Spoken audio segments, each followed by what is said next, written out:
I wasn't supposed to find my grandfather that day.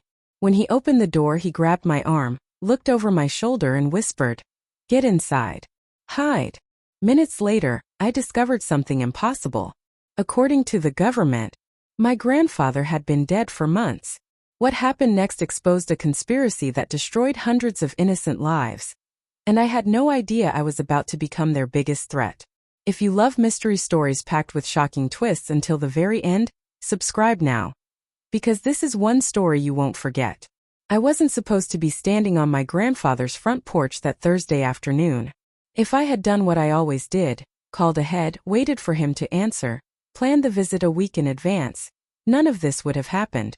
My name is Clara Aziz, and this is the story of the day I learned that a person can be erased without ever dying. At the time, I was 29 years old and working as an investigative podcast producer. My job revolved around exposing financial scams, corporate deception, and people who hid behind respectable titles while destroying lives. I had interviewed whistleblowers, fraud victims, and former executives who had confessed to crimes after years of silence. I believed every mystery eventually left evidence behind. What I didn't believe was that my own family would become part of one. 3 weeks earlier, Grandpa had stopped answering my calls. First, I wasn't worried. He had always been independent.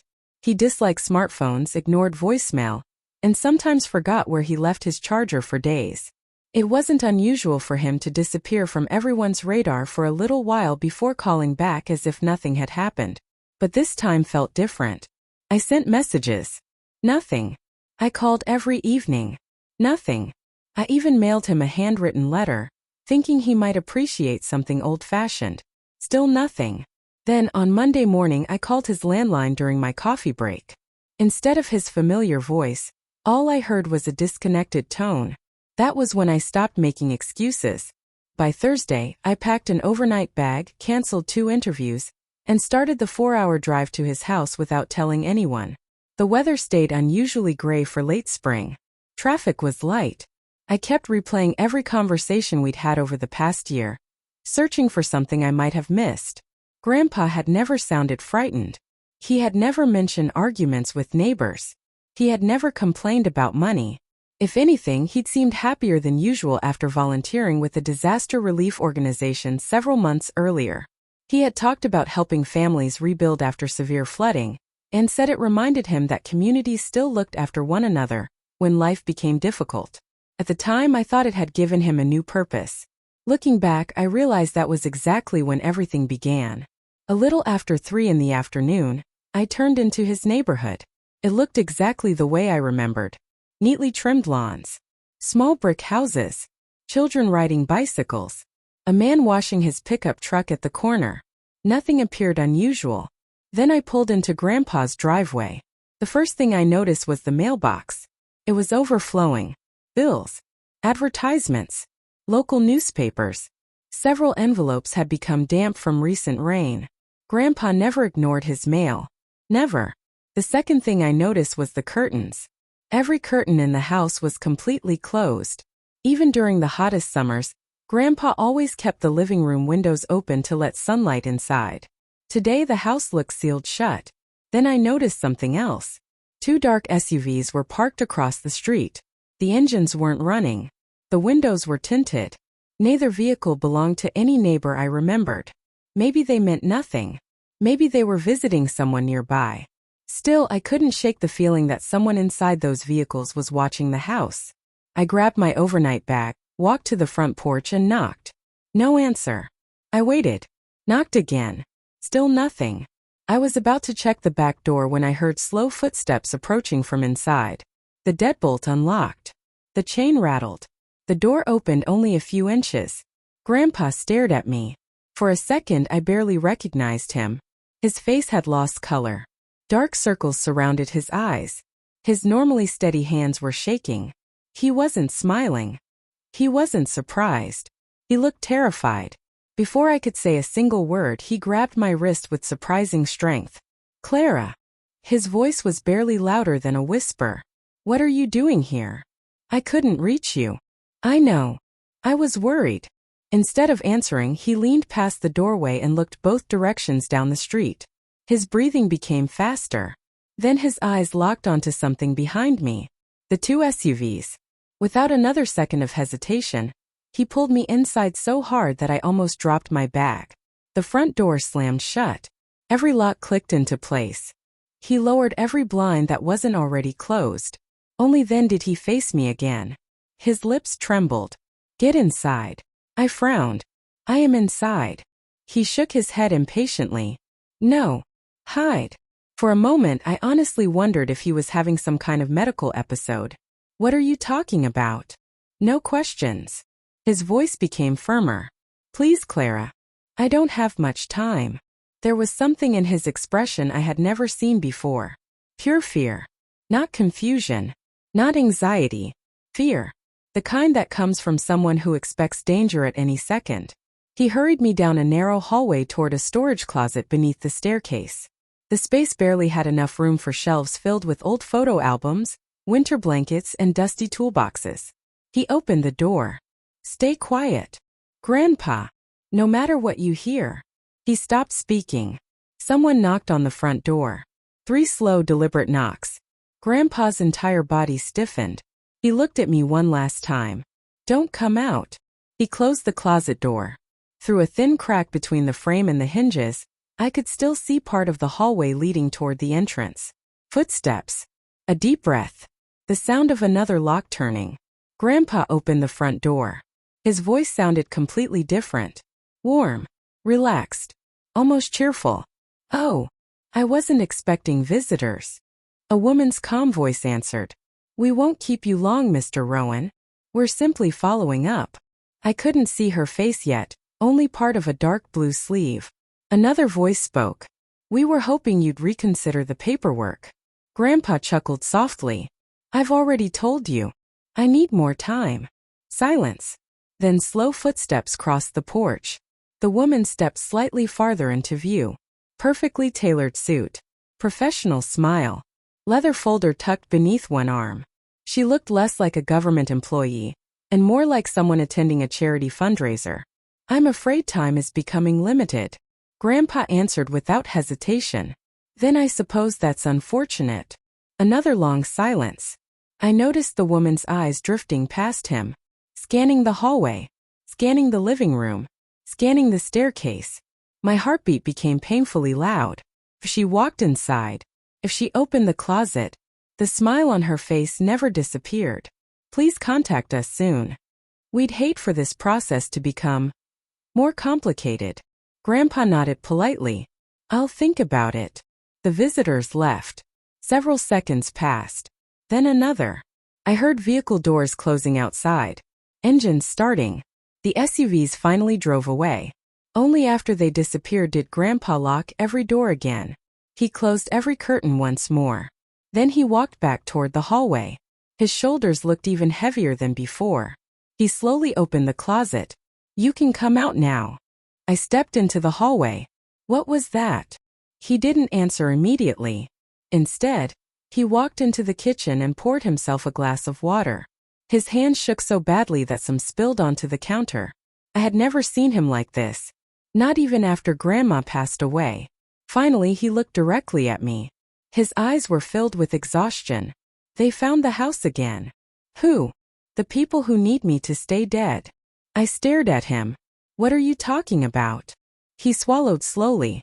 Then he spoke the sentence that turned my entire world upside down. "They already declared me legally dead." I opened my mouth to argue, to tell him that was impossible. He was standing right in front of me, breathing, talking, looking straight at me. But something in his face told me he wasn't confused. He wasn't joking. He was telling the truth. And somehow, the world believed he no longer existed. The words refused to make sense. They already declared me legally dead. I kept staring at Grandpa, waiting for him to smile, laugh, or admit this was some strange misunderstanding. He did neither. Instead, he carried his glass of water into the dining room and motioned for me to sit across from him. The silence between us felt heavier than anything either of us could say. Finally, I broke it. "Grandpa, explain everything." He disappeared down the hallway without answering. A minute later, He returned carrying an old cardboard archive box that looked as though it hadn't been moved in years. He placed it carefully on the dining table. Dust floated into the afternoon light. "I've been collecting these," he said quietly. "You'll understand once you see them." He removed the lid. The first document he handed me made my stomach tighten. A certified death certificate. The name printed across the top belonged to my grandfather. Same birthday. Same address. Same social security number. Under the section labeled cause of death, a physician's electronic signature confirmed the record had been processed nearly 4 months earlier. I looked up immediately. This has to be fake. I thought so too. He slid another document toward me. A probate notice. Then another. A letter from the bank informing the estate that remaining assets had been transferred according to legal instructions. Another envelope. His pension benefits had officially ended because the recipient was deceased. Another. His health insurance had been terminated. Another. Property tax correspondence addressed to the executor of his estate. One after another. Every institution that mattered believed he had died months ago. I slowly leaned back in my chair. This isn't identity theft. No. Grandpa shook his head. It's worse. They erased me. The room suddenly felt much smaller. As someone who investigated financial crimes for a living, I had seen forged signatures, fake corporations, and stolen identities. But this wasn't one fraudulent credit card. Someone had rebuilt an entire legal reality around a lie. I picked up the death certificate again. The county accepted this? Apparently. Didn't anyone verify it? They told me the records were already finalized. What happened when you went in person? Grandpa laughed bitterly. They asked me for identification. You had your driver's license. I did. He reached into his wallet, or at least what used to be his wallet. Inside was nothing except several grocery receipts and an expired library card. My driver's license was canceled. What? So was my social security status, my Medicare account, my pension, my voter registration. They said dead people can't keep active records. I felt a chill run down my spine. What about your bank? They froze everything. Because according to their computers. He paused. I shouldn't be alive. For several seconds neither of us spoke. Outside I heard a lawnmower somewhere down the street. Children laughed in the distance. Normal life continued as though nothing had happened. Inside this house reality had collapsed. I looked around the dining room. Family photographs still lined the walls. Grandma smiling beside Grandpa on their anniversary. Pictures of me holding my first bicycle. Holiday dinners. Birthday cakes. Decades of memories. Every photograph proved this man existed. Yet somewhere inside government databases, he had disappeared. I looked back at him. When did this start? He folded his hands together. About 6 months ago. The flooding. He nodded. You remember I volunteered. I remember you saying the relief organization needed experienced volunteers. They did. They helped thousands of families. So what changed? They asked everyone to register. Standard paperwork. Emergency contact information. Identification. I didn't think twice. He sighed deeply. A month later, strange letters started arriving. What kind of letters? Notices saying my information had been updated. I assumed they were mistakes. Then my pension payment didn't arrive. I called. They told me I had already passed away. He looked down at the table. I actually laughed. I thought someone had mixed up 2 people with similar names. But there wasn't another person. There was only me. I rubbed my forehead trying to organize everything. Didn't the police help? I filed reports. What happened? They checked the system. And they apologized. For what? For my loss. I frowned. My loss. They thought I was pretending to be a deceased relative. I stared at him in disbelief. They didn't recognize you? They compared my face to an outdated driver's license photograph. They said the resemblance wasn't enough.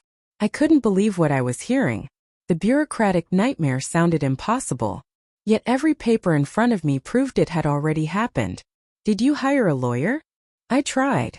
The first attorney refused the case. The second demanded documents proving I was alive. I almost laughed. Not because it was funny, because it was so absurd.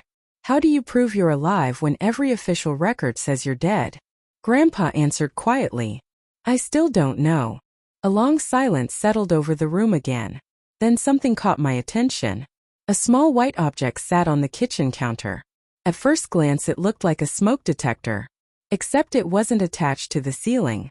It had wires sticking out of the back. I pointed toward it. Why is that down here? Grandpa's expression changed instantly. He stood up and picked it up with both hands. Because it isn't a smoke detector. He twisted the plastic cover loose. Inside were components I had never seen before. A miniature circuit board. A battery. A tiny microphone. No smoke sensor. No alarm speaker. Only electronics designed for one purpose. Listening. My pulse quickened. Where did you find that? In the hallway. When? 2 weeks ago. I heard a faint buzzing sound late at night. I climbed a ladder. This was inside. You think someone planted it? I know they did. I carefully examined the device. It wasn't homemade. Everything inside looked professionally manufactured. Someone had spent real money building it. Did you tell the police? I tried. What did they say? They asked why anyone would monitor a dead man. I had no answer. Because from their perspective, that question made perfect sense. Grandpa placed the device back on the table. I stopped using the phone after that. I assumed every conversation could be overheard. That's why you couldn't reach me. He nodded. I didn't know who was listening. I leaned forward. What did those people outside want today? He hesitated. Then he opened another folder from the archive box. Inside was a stack of legal forms. Every page required his signature. Across the top, bold letters read, "Final estate transfer authorization." I looked at him. They're asking a dead man to sign documents? They're asking a living man to make sure he stays dead. The realization hit me all at once. This had never been about murder. It had never been about revenge. Someone needed Grandpa erased from the legal system because his identity was still valuable. As long as the world believed he had died, someone else could continue using his name. I slowly closed the folder. Grandpa. He looked at me. I'm going to find out who's behind this. For the first time all afternoon, he looked genuinely afraid. You don't understand. They're expecting lawyers. They're expecting investigators. They're not expecting family. He looked toward the covered front window, then back at me. And that's exactly why you're in danger now. I barely slept that night. Every sound outside the house pulled me awake. Headlights passing the front window. Branches scratching against the siding. A dog barking somewhere down the street. Each noise made me wonder whether those 2 SUVs had returned. Just before sunrise, I found Grandpa sitting alone on the back porch. A mug of untouched coffee rested beside him. You didn't sleep either, I said. He gave me a tired smile. I've gotten used to it. We watched the quiet backyard for several moments. The morning looked peaceful. Birds hopped across the fence. A light breeze moved through the trees. Nothing about the scene suggested that someone had spent months stealing my grandfather's identity. Finally, I stood up. I'm not waiting for them to come back. Grandpa looked at me. What are you planning?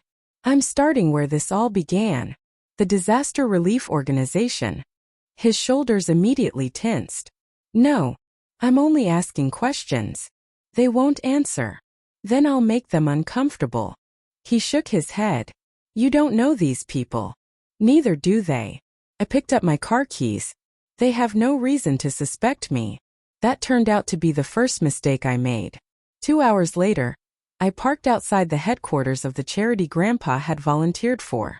The building looked nothing like the criminal operation I had imagined. Fresh landscaping surrounded the entrance. Families lined up at a food distribution center. Volunteers unloaded bottled water from delivery trucks. Children laughed while carrying donated backpacks. Everything looked honest. Everything looked generous. If someone had asked me to describe the place in one word, I would have said trustworthy. That made me even more suspicious. In my experience, the most successful frauds rarely looked like crimes from the outside. I walked through the front doors carrying nothing more than a notebook, my phone, and a portable audio recorder. A receptionist greeted me with a bright smile. "Good morning. How can I help you?" I returned the smile. "My name is Clara Aziz. I produce investigative podcasts focused on community recovery after natural disasters. I'm hoping to learn more about your volunteer program." Her expression brightened even further. "We love media coverage." She handed me a visitor badge. "Someone from Outreach can give you a tour." Less than 10 minutes later, I was walking through spotless hallways with a young coordinator named Emily. She proudly explained every department: emergency housing assistance, food logistics, volunteer recruitment, medical partnerships. Everything sounded legitimate. As we walked, I quietly paid attention to details she wasn't talking about: employee identification cards, office layouts, security cameras, locked doors requiring electronic access. One hallway caught my attention. Unlike the others, it required 2 separate keycard scans. "What department is that?" I asked casually. Emily smiled politely.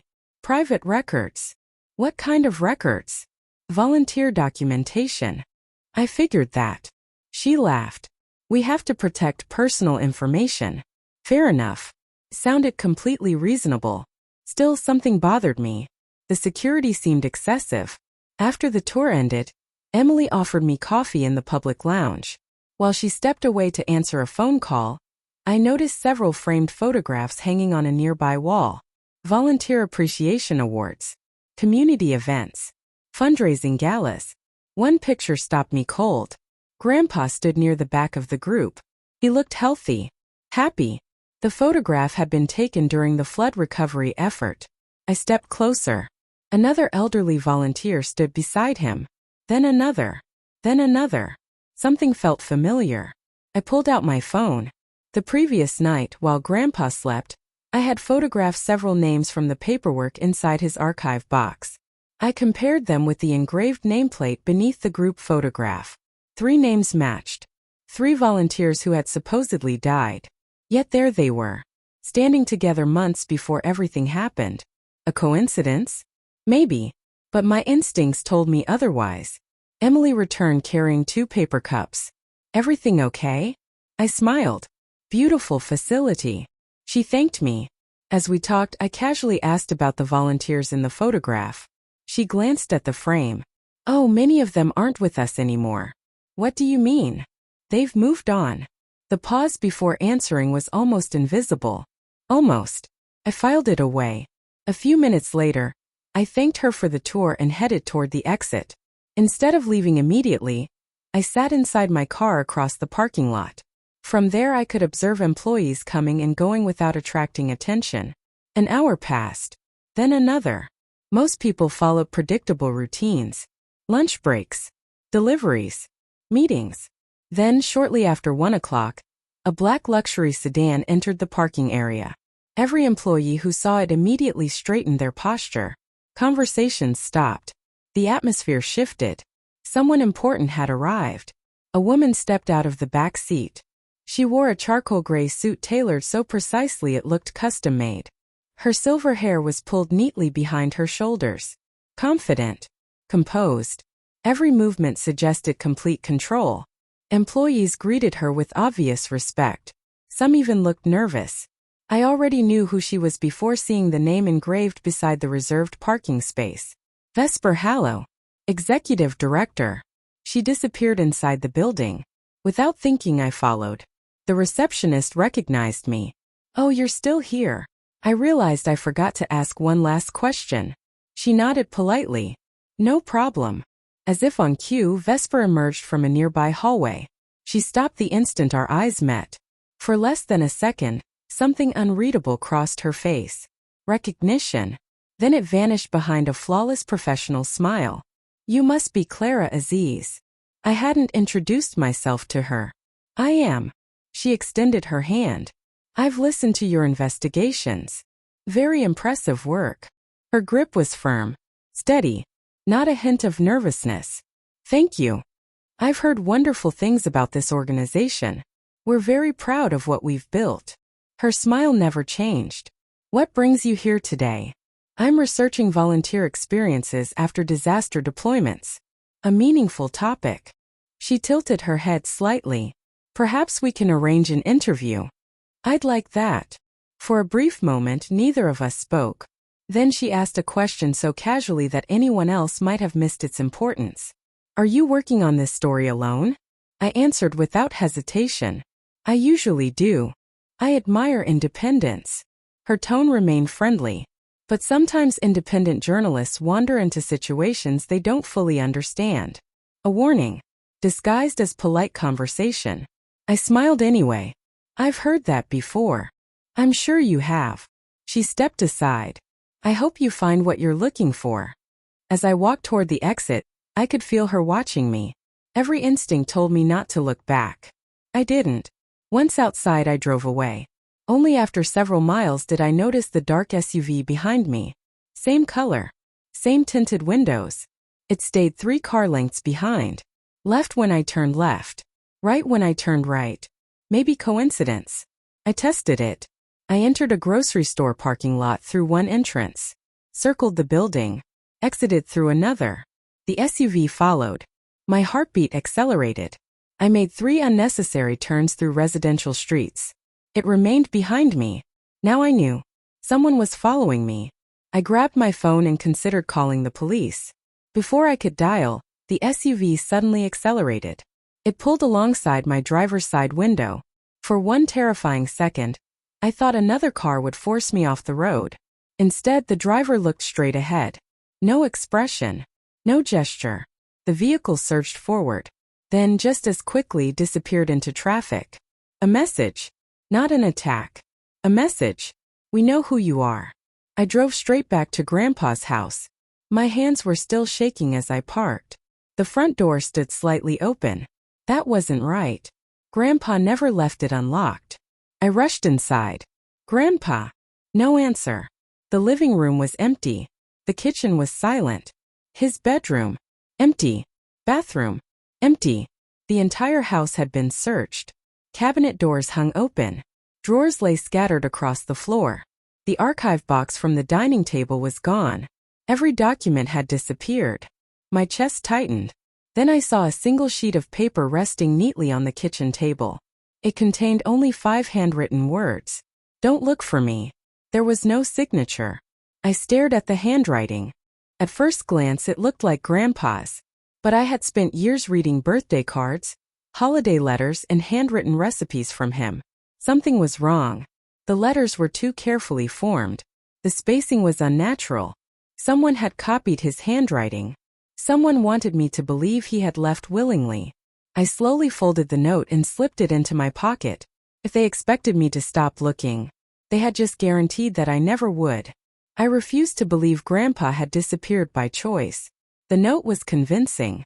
To anyone else, it probably looked authentic. Not to me.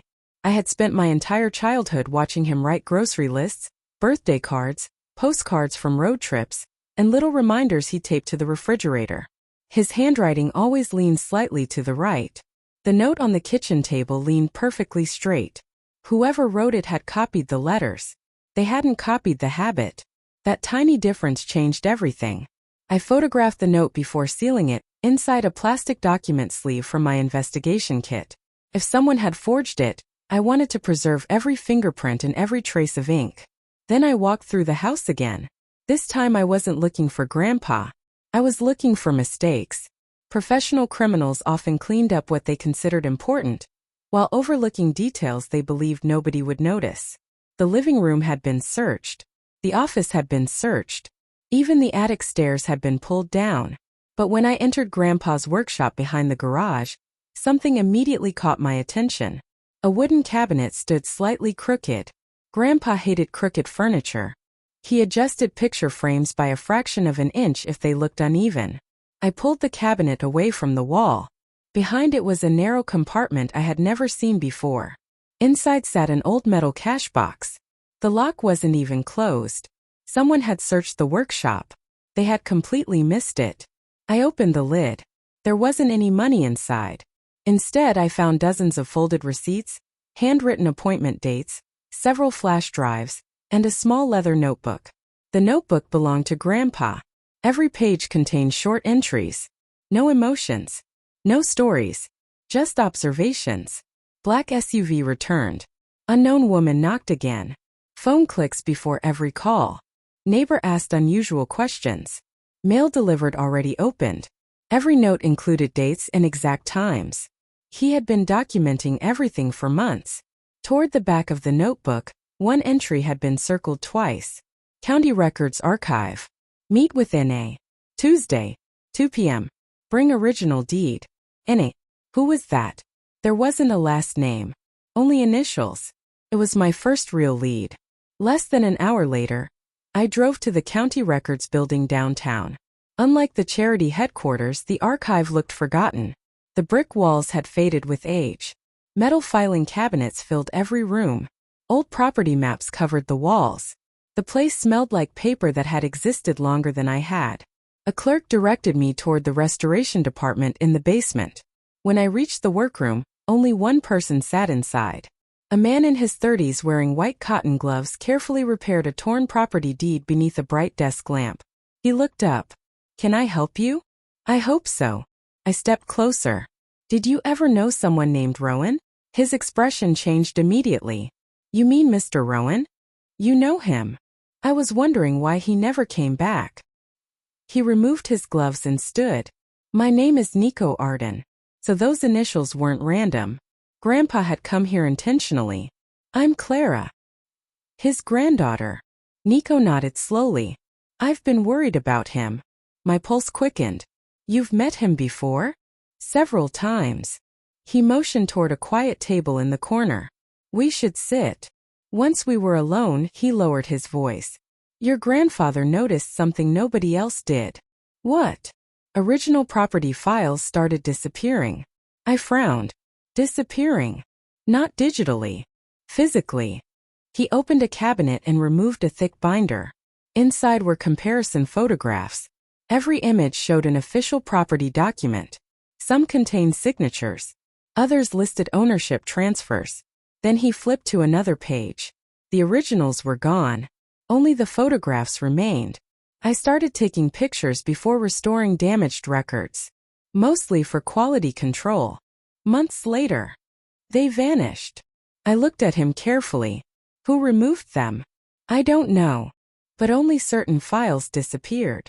What did they have in common? Nico pointed toward several highlighted names. They all belonged to elderly homeowners. I immediately recognized one of them. Grandpa. Another matched one of the volunteers from the charity photograph. Then another. And another. The pattern couldn't be ignored anymore. I looked up. "You copied all of these?" "I copied everything I restored." "Lucky habit." "Luck had nothing to do with it." He smiled faintly. "I've learned paper tells the truth long after people stop talking." For the next 2 hours, we compared Grandpa's documents with Nico's archived photographs. The pattern became impossible to dismiss. Every victim had volunteered through the same disaster relief network. Every victim had later been declared deceased. Every estate had quietly transferred into limited liability companies with different names, different addresses, different lawyers. But after tracing ownership records far enough, every company eventually connected to the same parent corporation. One signature appeared repeatedly. Authorized representative. Vesper Hallow. I leaned back in my chair. There she is. Nico nodded. I've been trying to prove that connection for months. Why didn't you report it? I did. What happened? They said there wasn't enough evidence. He wasn't angry. He sounded exhausted. I understood the feeling. Evidence scattered across different counties rarely looked suspicious until someone assembled every piece into one picture. That was exactly what we were doing now. As the afternoon turned into evening, I noticed something else. One folder contained visitor logs from the archive. Grandpa's final visit had ended abruptly. The exit time was missing. What happened that day? Nico looked uncomfortable. I didn't tell anyone this. What? I saw your grandfather arguing with someone in the parking lot. Who? I couldn't hear everything. But I recognized the woman. He slid a security still across the table. Even though the image was grainy, I recognized her immediately. Vesper. She stood beside Grandpa. Neither looked calm. Both appeared tense. What were they arguing about? I only heard one sentence. What was it? Nico took a slow breath. Your grandfather said. I'm not signing away the others. The others. Not himself. Others. I felt my heart pound. Everything shifted in that moment. Grandpa hadn't become their target because he refused to protect himself. He had refused to sacrifice someone else. That explained why he had stayed in town. Why he kept every document. Why he never ran. He wasn't hiding from them. He was delaying them. I looked at Nico. I think I know why they took him. You think he's still alive? I know he is. But if they wanted him dead, they've already had months to do it. So why keep him? I answered before he could. Because they still need something. The room fell silent. Nico slowly closed the binder. If that's true, then your grandfather is buying time. I nodded. And we're running out of it. The drive back from the county archive felt longer than it actually was. Every mile gave me more time to think. Grandpa hadn't disappeared because he was weak. He hadn't surrendered because he had given up. He had done it because someone else's life depended on his silence. That realization changed my entire approach. I stopped thinking like a worried granddaughter. I started thinking like an investigator again. Criminal organizations survive because they control information. The fastest way to weaken them is to take that control away. When I arrived home, I transformed Grandpa's dining room into a temporary investigation center.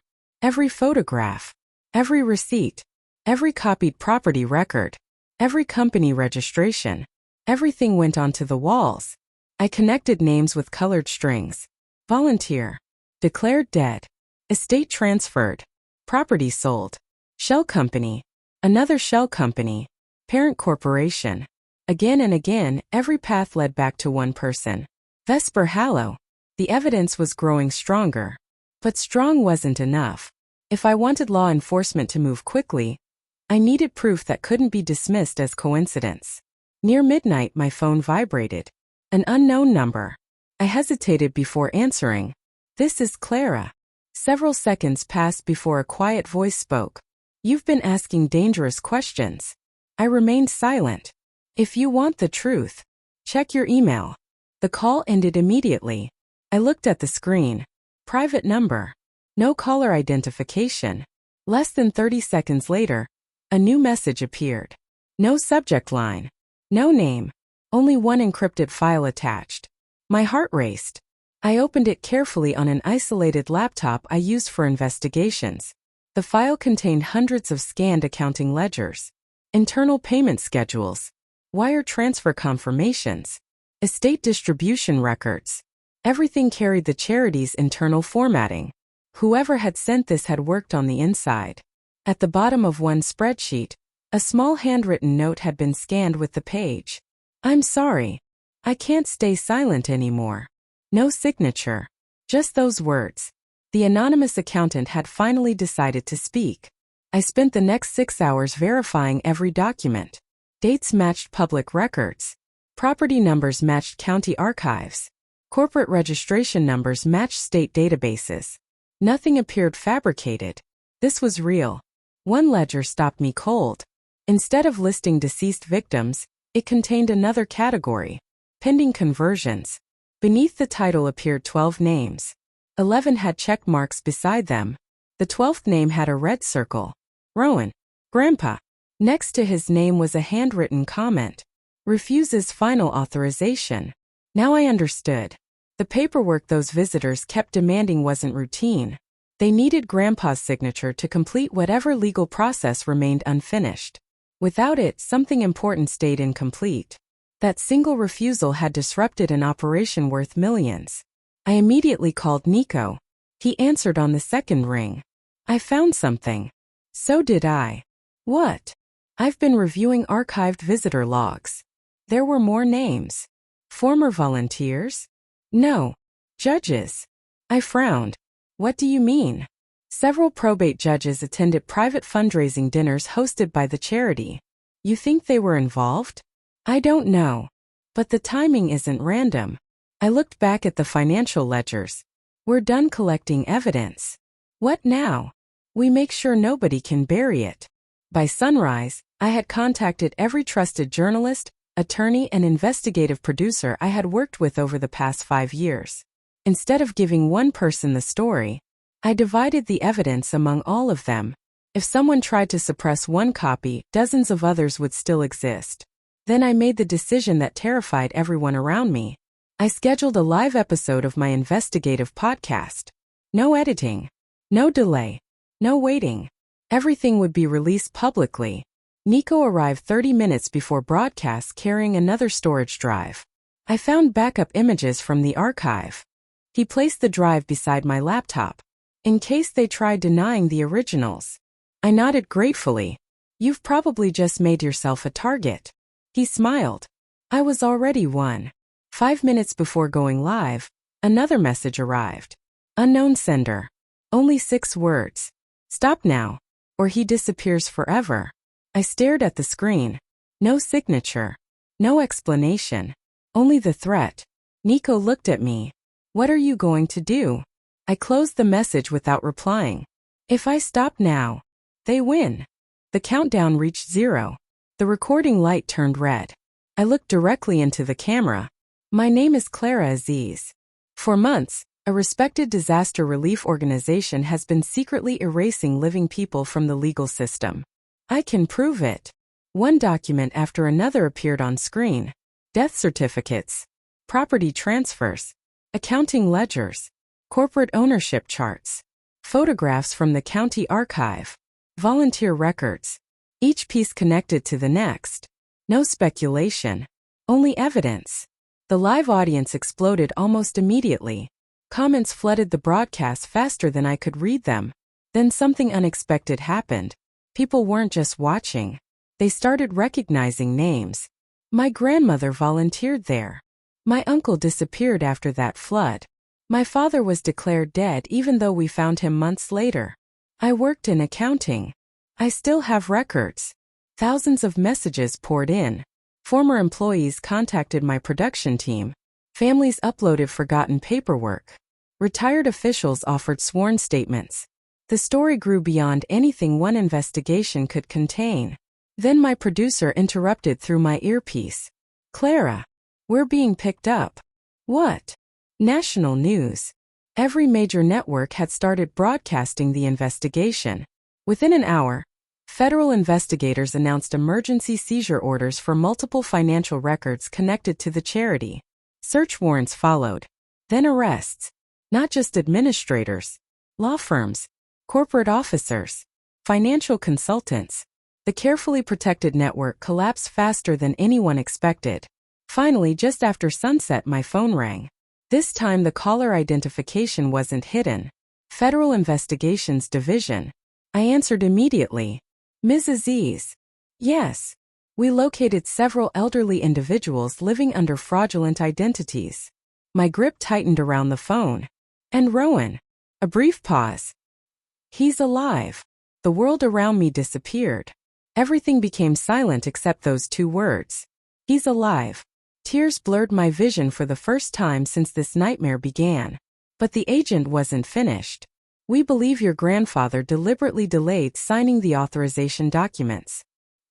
His refusal gave us enough time to uncover the operation. I slowly sat down. Grandpa hadn't simply survived. He had held the entire scheme together just long enough for someone to expose it, without ever knowing whether anyone would come looking for him. I closed my eyes.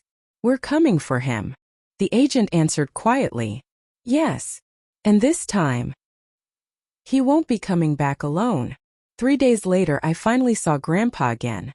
The Federal Recovery Center had been established inside a secure government facility several counties away. The location wasn't public. Every rescued victim remained under protective supervision, while investigators verified their real identities. When I walked through the entrance, an investigator guided me down a quiet hallway. He asked whether you were safe before he asked about himself, the investigator said. I smiled despite everything. That sounds like him. The investigator stopped outside a small meeting room. He's waiting. For a second I couldn't move. So much had happened in only a few days that my mind struggled to believe this part was real. Then I opened the door. Grandpa stood the moment he saw me. Neither of us spoke. We simply hugged each other. It wasn't dramatic. There were no speeches. No tears at first. Just the quiet relief of knowing we had both survived. After a long moment he stepped back and looked at me carefully. "You ignored my note." I laughed. "It wasn't your handwriting." He shook his head with a tired smile. "I hoped they wouldn't notice the difference." "They noticed enough to copy the letters. They didn't notice how you write them." He nodded proudly. "I knew you would catch that." We sat together for nearly 2 hours. For the first time since this nightmare began, he told me everything. The day Vesper confronted him at the county archive, she gave him a choice. Sign documents confirming the final estate transfers, or watch the remaining elderly volunteers lose everything they still owned. She already controlled their identities. She already controlled their property records. Only one legal step remained unfinished. Grandpa refused. Vesper became furious. Instead of forcing his signature immediately, she decided to isolate him. She believed time would eventually break his resistance. She was wrong. Every day he delayed signing meant another day investigators had an opportunity to discover irregularities. He knew he couldn't defeat them himself. He only needed to hold on long enough for someone else to ask the right questions. That someone became me. Later that afternoon, federal investigators briefed every rescued family. The numbers shocked everyone in the room. More than 200 elderly victims had been identified across several states. Many had been declared legally deceased despite being alive. Others had lost homes, retirement savings, medical coverage, and family inheritances. Some had spent months trying to convince government offices they still existed. Almost nobody believed them. Until now. The investigation continued expanding. Search warrants uncovered hidden financial servers. Forensic accountants traced millions of dollars through dozens of shell corporations. The anonymous accountant who had emailed me the ledgers officially entered witness protection after providing testimony. Nico Arden's archived photographs became one of the strongest pieces of evidence presented to prosecutors. Without his careful habit of documenting restored records, many of the missing originals would never have been recovered. Weeks later, the first court hearings began. For the first time since I had met her, Vesper Hallow no longer looked perfectly composed. She sat behind the defense table wearing plain clothing instead of expensive tailored suits. Television cameras filled the courtroom. Former victims occupied nearly every public seat. When prosecutors presented the financial records, property transfers, forged legal documents, and witness testimony, the illusion she had spent years creating disappeared piece by piece. The respected charity executive no longer looked like a humanitarian. She looked exactly like what the evidence proved she was. The architect of one of the largest elder identity fraud operations in the country. Months passed before sentencing. During that time, investigators recovered properties, restored legal identities, reopened pension accounts, and reunited dozens of families who had nearly lost hope. Grandpa finally received a brand new driver's license.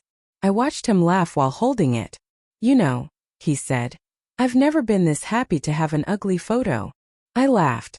"I think it's your best one." Some things slowly returned to normal. Others never could. One crisp autumn morning, I stood beside Grandpa outside his house. The overflowing mailbox was gone. The curtains were open again. Sunlight filled every room. Children rode bicycles down the same street where those dark SUVs had once waited. The neighborhood finally looked peaceful for the right reasons.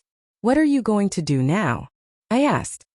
He looked across his front yard before answering. "I'm going to plant tomatoes." I blinked. "That's your big plan?" He smiled. "I've spent enough time proving I'm alive. I'd rather spend the rest of it living." That answer stayed with me. Sometimes survival isn't measured by winning a fight. Sometimes it's measured by finally having the freedom to enjoy an ordinary day. As for Vesper Hallow, the court ordered every major asset connected to her criminal network seized. Luxury homes, investment accounts, offshore holdings, corporate ownership interests. Everything obtained through the fraud was confiscated.